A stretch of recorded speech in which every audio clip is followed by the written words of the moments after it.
बता दें कि भारतीय जनता पार्टी के खिलाफ में पावर स्टार पवन सिंह अपने काराकाट लोकसभा क्षेत्र में लगातार जनसभा कर रहे हैं, जन यात्रा कर रहे हैं और 28 तारीख को भोजपुरी के एक और बड़े दिग्गज स्टार खेसारी लाल यादव आने वाले हैं उनके साथ में। उनके प्रचार प्रसार में कहा जा रहा है कि कैंची छाप चुनाव चिन्ह मिला है, तब से तमाम तरह के बयान देते हुए नजर आ रहे हैं। और पवन सिंह अपने काराकाट में इतना राजनीतिक में माहिर हो चुके हैं कि काराकाट में अपना कैसे जनता को संबोधित कर रहे हैं और कैसे जनता के दिल में बस रहे हैं, ये आपको बताते हैं कि काराकाट में जैसे नरेंद्र मोदी जी सभा करने जाते हैं और डालमिया नगर का जो फैक्ट्री है उसके बारे में बात करते हैं, तो पवन सिंह जी पहले ही ट्वीट करके बताते हैं कि हम काराकाट में आए तो काराकाट के नाम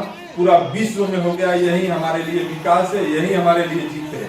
जब काराकाट में आए तो नरेंद्र मोदी कभी जानते भी नहीं थे कि काराकाट लोकसभा क्षेत्र है। वो नरेंद्र मोदी अमित शाह काराकाट लोकसभा क्षेत्र में आके वोट मांग रहे हैं और डालमिया नगर जो बंद पड़ा है फैक्ट्री उसको चालू करने की बात कर रहे हैं। जो हमारा मुद्दा है वो मुद्दा में से एक मुद्दा हमारे जीतने से पहले सफल होता नजर आ रहा है, यही हमारी जीत है।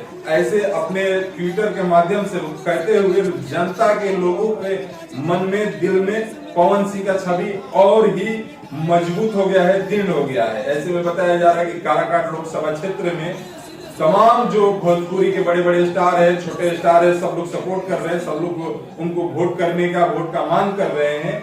ये लोग के बीच में जो छवि निकल के आ रहा है कि पावर स्टार पवन सिंह जिस तरह से वहां पर दिख रहे हैं, दमखम दिखा रहे हैं, एक तरफा जीत के तरफ बढ़ते हुए नजर आ रहे हैं।